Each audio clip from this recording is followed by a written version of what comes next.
কাঁচা আলু দিয়ে তৈরি কাবাব আমরা যেভাবে ইচ্ছা সেভাবেই খেতে পারি। পোলাওয়ের সাথেও বা সন্ধ্যার নাস্তা হিসাবেও অনেক পছন্দের হবে। ইনস্ট্যান্ট এই কাবাবটি অনেক মজাদার হয়। তবে চলুন রেসিপিতে চলে যাই। এখানে আমি একটি নতুন আলু খোসা ছাড়িয়ে নিয়েছি। এটা এখন আমি গ্রেট করে নেব। এখানে গ্রেটারের চিকন পাশ দিয়ে আমি গ্রেট করে নিচ্ছি। আপনারা চাইলে মোটা পাশ দিয়েও গ্রেট করে নিতে পারেন। আপনারা আপনাদের পরিমাণ অনুযায়ী এখানে আলুটা কম বেশি করে নিতে পারবেন। এই যে আমি চিকন চিকন করে পুরো আলুটি গ্রেট করে নিয়েছি। এখন আমি আলুর সাথে আরও টেস্ট বাড়ানোর জন্য হাফ গাজর কুচি গাজর নিয়ে নিয়েছি। আলুর মতো একইভাবে আমি চিকন পাশ দিয়ে গাজরটাকেও গ্রেট করে নিচ্ছি। আলু আর গাজর আমার গ্রেট করা হয়ে গেছে। এখন একটি বোলের মধ্যে আলু আর গাজরটি আমি নিয়ে নিচ্ছি। আগে আমি কিন্তু আলু গাজরটি ধুয়ে নিয়েছিলাম, এই জন্য এখন আর ধোয়ার প্রয়োজন নেই। এখানে স্বাদ মতো লবণ দিয়ে আলু আর গাজর কুচিকে আমি ভালো করে মেখে নিচ্ছি। এতে করে আলু আর গাজরের মধ্যে যে এক্সট্রা জল থাকে এটা বের হয়ে যাবে।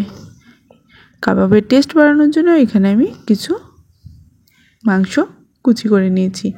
এখন আমি একটি বোলের মধ্যে আলু আর গাজর কুচির যে এক্সট্রা জল আছে সেটা ঝরিয়ে নিয়ে নিচ্ছি এবং এখানে আমি 2 চামচের মতো মাংস কুচি নিয়ে নিচ্ছি। আর এখানে দিয়ে নিচ্ছি বড় 2টি পেঁয়াজ কুচি। আপনারা চাইলে পেঁয়াজের পরিমাণটি কম বেশি করে নিতে পারবেন। আর ঝালের জন্য দিয়ে নিচ্ছি কাঁচামরিচ, আর দিয়ে নিচ্ছি বাইন্ডিংয়ের জন্য 2 চামচ চালের গুঁড়া, হাফ চামচ লাল মরিচের গুঁড়া, হাফ চামচ হলুদ গুঁড়া, হাফ চামচ ধনিয়া গুঁড়া, আর দিয়ে নিচ্ছি 1 চামচের একটু কম আদা জিরা বাটা, আর হাফ চামচ রসুন বাটা। আর একটু ক্রিস্পি করার জন্য দিয়ে নিয়েছি 1 চামচ কর্নফ্লাওয়ার, আর দিয়ে নিচ্ছি পরিমাণ মতো লবণ। আর কাবাবটাকে আরও টেস্টি করার জন্য দিয়ে নিচ্ছি একটি ডিম। সব উপকরণগুলো আমি ভালোভাবে একসাথে মেখে নিচ্ছি। এই উপকরণগুলো যত ভালো করে হাত দিয়ে চেপে চেপে মাখা যাবে, কাবাবটির টেস্টটা কিন্তু আরও তত বেড়ে যাবে। আপনারা দেখতেই পাচ্ছেন আমি কিন্তু ভালো করে হাত দিয়ে চেপে চেপে কাবাবের ডো একটি তৈরি করে নিচ্ছি। সবগুলো উপকরণ আমার ভালো করে মাখা হয়ে গেছে। এখন এটা আমি 10 মিনিটের জন্য রেস্টে রেখে দেব। 10 মিনিট পরে আপনাদের দেখাচ্ছি। আমি হাতে সামান্য পরিমাণ তেল মেখে নিয়ে আমি কাবাবটা তৈরি করে নিচ্ছি। এখানে আমি আমার পছন্দ অনুযায়ী কাবাবের শেপটা দিয়ে নিচ্ছি। আপনারা চাইলে আপনাদের পছন্দ মতো শেপ দিয়ে নিতে পারবেন। দেখতেই পাচ্ছেন আমি আলতো হাতে কাবাবটা তৈরি করে নিচ্ছি। এক এক করে আমি সবগুলো কাবাব তৈরি করে নিচ্ছি। দেখতে কতটা লোভনীয় হয়েছে আপনারা কিন্তু দেখেই বুঝতে পারছেন। পুরো কাবাব আমার তৈরি করা হয়ে গেছে। এখন আমি কাবাবগুলোকে ভালো করে ভেজে নেওয়ার জন্য একটি প্যান চুলাতে বসিয়ে দিয়েছি। তাতে আমি পরিমাণ মতো তেল নিয়ে তেলটাকে হালকা আঁচে গরম করে নিয়েছি। কাবাবটা দেওয়ার সময় অবশ্যই তেলটাকে হালকা আঁচে গরম করে নেবেন। এতে করে কাবাবটা পুড়ে যাবে না এবং ভিতরটাও সিদ্ধ হয়ে যাবে। আর এই পুরো রান্নাটা কিন্তু হালকা আঁচে করতে হবে, এতে করে কাবাবটা ভালো করে ভেতর থেকে রান্না হয়ে যাবে। আমি এক এক করে 2 পাশ উল্টিয়ে কাবাবটাকে ভালো করে সময় নিয়ে ভেজে নিচ্ছি। অবশ্যই এখানে একটু হাতে সময় নিয়ে কাবাবটাকে ভেজে নিতে হবে, যেহেতু সব উপকরণগুলো আমি কাঁচা ব্যবহার করেছি।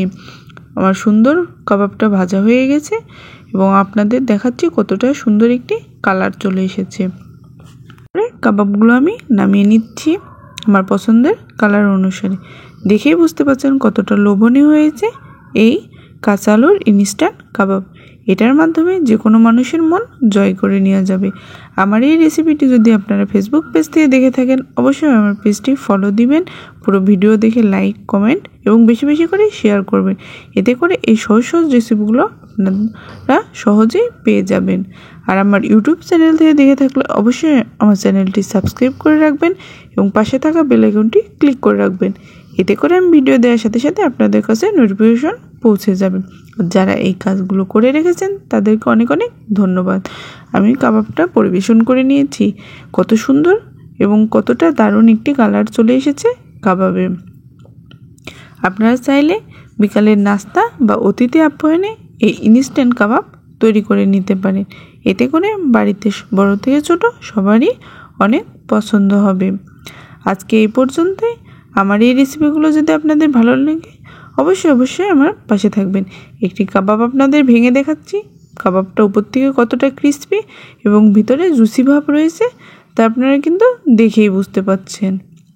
আজকে এই পর্যন্তই। নতুন আরেকটি রেসিপি নিয়ে আপনাদের মধ্যে হাজির হয়ে যাব। ততক্ষণ পর্যন্ত সবাই সুস্থ থাকবেন, ভালো থাকবেন আর এইভাবে আমার পাশে থাকবেন। ধন্যবাদ সবাইকে।